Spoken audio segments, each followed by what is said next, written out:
C'est avec grand plaisir que je vous présente dans son grand salon Maxime Belleval. Salut Maxime! Ça va bien? Ça va bien, merci de nous recevoir. C'est charmant comme tout chez vous.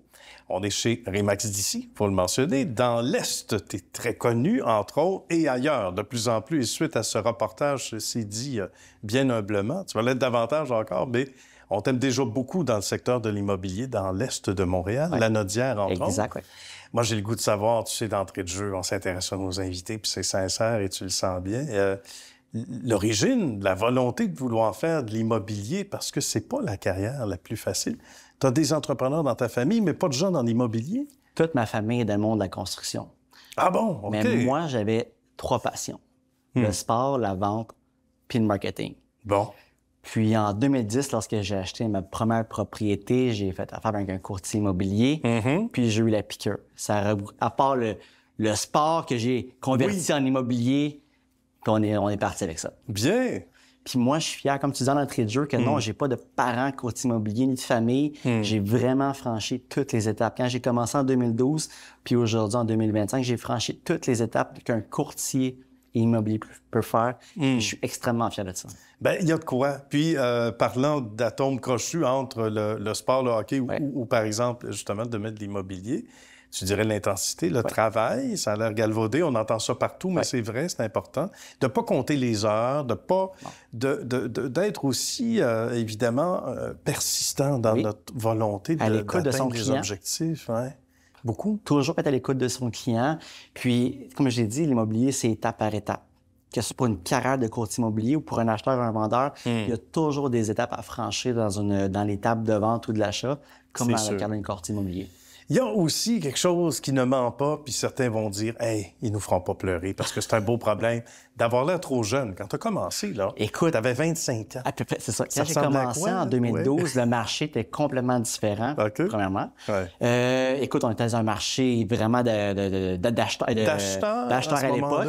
Après ça, j'ai connu le marché équilibré, puis maintenant dans un marché de vendeurs. Fait que oui, quand j'ai commencé en 2012, on n'était clairement pas dans le même marché qu'on est là en ce moment-là. On t'ouvrait pas la porte en disant « Non, j'ai déjà du chocolat. » C'est sûr que j'ai commencé très jeune en tant que courtier immobilier, puis je suis fier de ça parce que j'ai pu franchir vraiment toutes les étapes, connaître des courtiers beaucoup plus vieux. Puis là, maintenant, à l'âge que je suis rendu, mais je suis vraiment un mix entre les deux, entre la vieille mentalité et la mentalité plus jeune. Bien. C'est vraiment le fun. C'est le meilleur des deux mondes. Tu sais, un jeune vétéran, on aime ça comme ça. Je peux pas passer à côté, évidemment, les années COVID, parce que là, on a vécu la folie. Il y a des courtiers qu'on a vus apparaître dans cette période-là qu'on ne voit plus aujourd'hui. Ils ont quitté le milieu. Toi, tu y étais avant. Tu es encore là aujourd'hui, puis on sait que tu vas être là longtemps. Raconte-nous jusqu'à quel point ça a été formateur pour toi de vivre ça. Comme quoi, il n'y a plus de... il n'y a plus rien d'impossible maintenant. Là. Ben, non, tout à fait. Mais tu sais, l'immobilier, il n'y a pas de secret. Tu peux pas... Il faut toujours contrôler qu'est-ce que tu peux contrôler. Puis moi, qu'est-ce que je peux contrôler? Ben, c'est exemple, comme aujourd'hui, comme ma publicité, mon approche avec mes clients, le service que je donne. Ça, c'est qu'est-ce que je peux contrôler. Le marché, qu'il soit en hausse, en baisse, peu importe, ça, je contrôle pas. C'est comme la météo. Exactement. Il faut que je m'ajuste en tant que courtier immobilier. Il faut que je m'ajuste avec le marché qu'on me présente. Puis moi, qu'est-ce que je peux contrôler? Ben, c'est le rapport, le contact que j'ai avec les gens. Tu sais, c'est d'inspirer, bâtir, puis connecter avec les gens, c'est qu'est-ce qui m'allume. Tu sais, j'aime connecter avec mes clients. Fait que oui, sortir d'une transaction immobilière, exemple, aller à une partie de hockey, connaître vraiment c'est qui Maxime, connaître mes clients en dehors de ça. Oui, ça rouvre la porte à différentes alternatives. Un contact, tu sais jamais où est-ce que le contact va t'amener. Tu sais jamais. Et ça devient un peu comme un confident, un agent. Et de là, ce qu'on nous dit de toi, c'est que tu as beaucoup de référencement. Il y a beaucoup de gens qui te réfèrent. Et ça, c'est pas propre à l'ensemble des courtiers. On est dans une société où c'est de plus en plus difficile de plaire aux gens. Je t'apprends rien. Alors, quand tu sais qu'au contraire, tu as des références de gens que tu as servis, ça doit faire chaud au cœur de dire hey, un petit peu, là, j'ai été apprécié. Définitivement, oui. Le secret, c'est de connecter avec les gens. Quand j'ai dit en entrée de jeu, la vente, le marketing et le sport, l'immobilier, mais c'est de connaître. Fait que oui, c'est de connaître les gens en dehors, qui me connaissent, c'est qui Maxime, pouvoir connecter, avoir la confiance des gens. Fait que oui, ça, c'est la confiance que tu as avec tes clients, ça n'a aucune limite. Oui, et inévitablement, qu'on le veuille ou non, puis on le veut un peu, c'est sûr, mais sans courir après ça, tu as des connexions qui se font. Donc, la confiance étant tellement forte, j'imagine, tu me diras si je fais erreur ou pas, mais tellement forte que tu n'as pas peur, toi, ensuite, comme client, de référer ton frère ou référer un ami ou ta conjointe, peu importe. Donc, tu sais que tu es entre bonnes mains.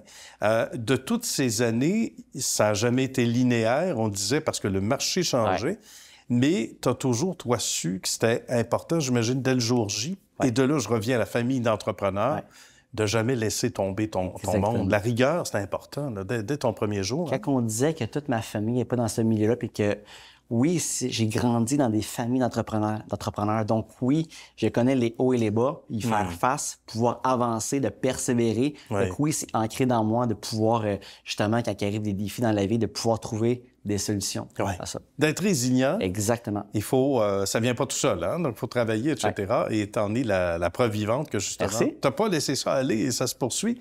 T'as des objectifs, évidemment. Toujours. Donc, pas seulement du rayonnement de ton territoire, et pas seulement d'objectifs d'atteinte de vente ou quoi que ce soit, mais sinon, l'objectif ultime, c'est quoi? C'est de continuer. Bien là, présentement, j'ai bâti mon équipe, l'équipe Belval en immobilier, puis on continue dans sa progression.